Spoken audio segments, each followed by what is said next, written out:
At 9:42 in the morning on July 13, 1944, near St. Lo, Sergeant Colin Callan stood beside a muddy road watching General Omar Brantley step out of a jeep. For 6 weeks, the First Army had been trapped inside the Norman Bocage, a maze of ancient farm walls 12 feet high and 4 feet thick, packed with stones and roots as hard as iron.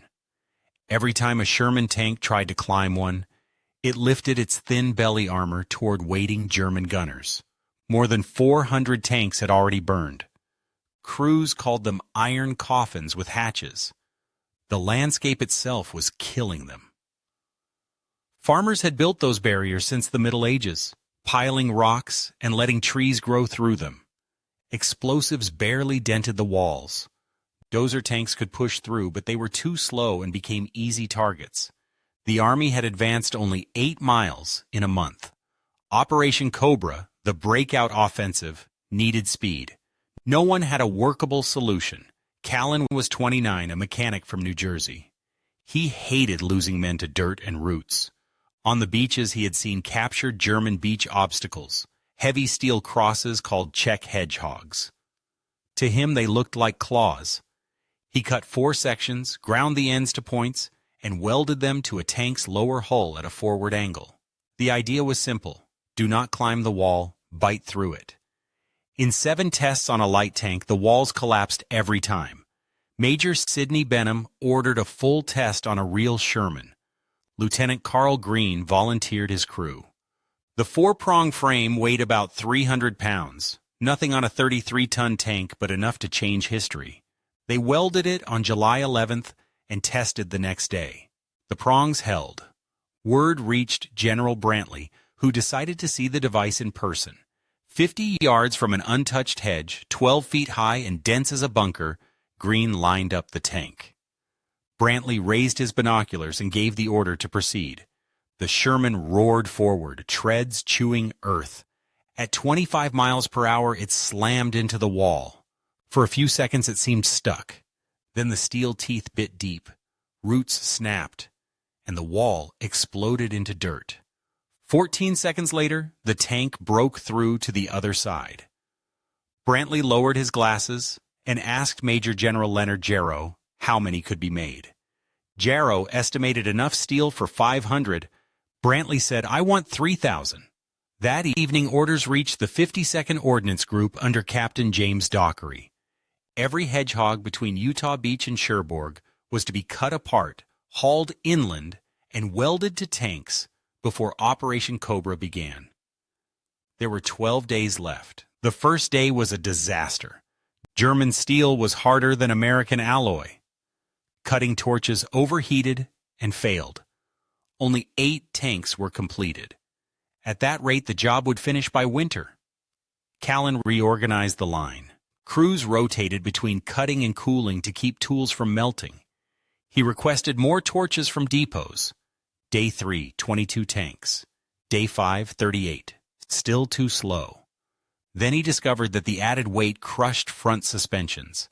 He designed reinforcement brackets to spread impact across the hull frame. It added 30 minutes to each installation, but prevented spring failures. Night after night, sparks lit the Norman fields. The smell of molten flux mixed with diesel smoke. By July 19th, production reached 60 tanks a day, about 400 total. 9 days remained. When steel ran short, Dockery's men turned to railroad track. The softer rail steel worked, though heavier. By July 22nd, the total passed 1,200. They projected around 2,300 by launch. Not perfect, but enough to matter. On July 25th at 6:11 in the morning, 1,500 Allied bombers dropped 4,000 tons of explosives on German positions near St. Lo. 90 minutes later, the sky cleared and engines started. Rhino-equipped Shermans from the 2nd and 3rd Armored Divisions rolled forward. When they hit the hedgerows, dirt erupted like geysers. Radio calls came through one after another. Company B, first hedge down in 16 seconds, no damage. Company C, 3 breaches in 20 minutes. Company A, 5 fields cleared, still advancing. Across the front, tanks that once needed an hour per field now crossed several in minutes. German soldiers waited for climbing silhouettes that never appeared. Their anti-tank guns had no angle, no target. By 10:30 in the morning, the 2nd Armored Division had advanced 2 miles, ground that had taken days before.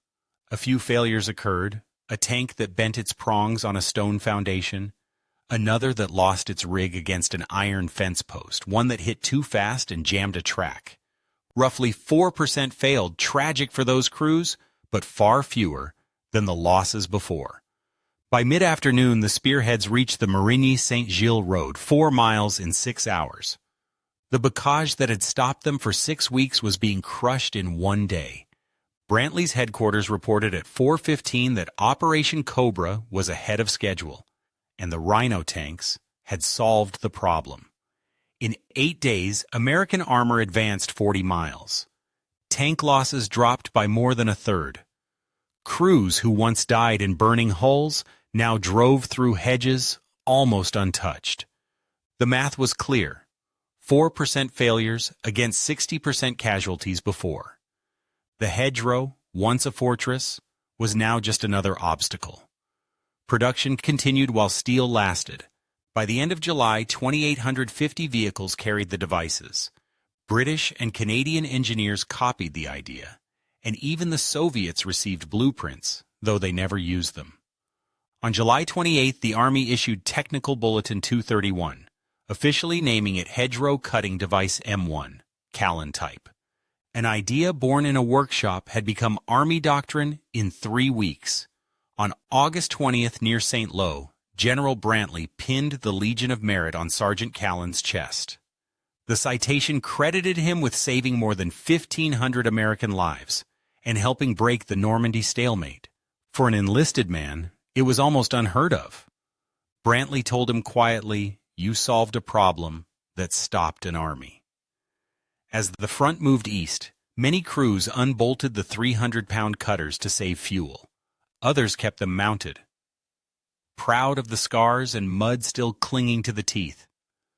A few rolled into Paris with them still attached, prehistoric beasts with iron tusks glinting under French sunlight. Civilians didn't know what they were. Tankers did. They meant survival. After the war, Callan went home to New York City, married, and worked at a distillery. Newspapers mentioned the sergeant who beat the hedgerows, then forgot.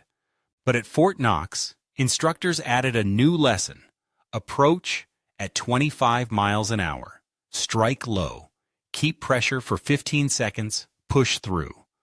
The principle spread: field improvisation could solve what official plans could not. That idea traveled through every future conflict where soldiers welded scrap armor or turned debris into tools. When Callan died in 1963 at 48, his obituary mentioned the metal, but not the invention. A year later, President Dwight Eisenhower told the story on national television, describing the sergeant's simple device that turned Normandy's walls into dust. Millions watched, and for the first time, Callan's name reached the world. Today, a Sherman with original cutters stands at Fort Knox. Another rests in New Orleans. Visitors read a small plaque that says Hedgerow Cutting Device M1, Callan type.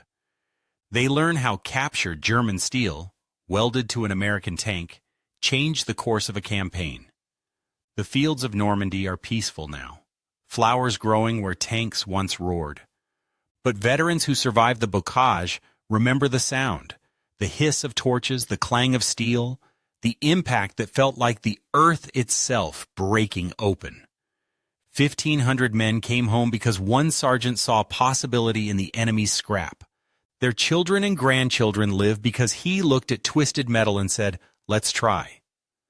Sometimes victory begins with nothing more than 4 pieces of steel, a spark, and the courage to act.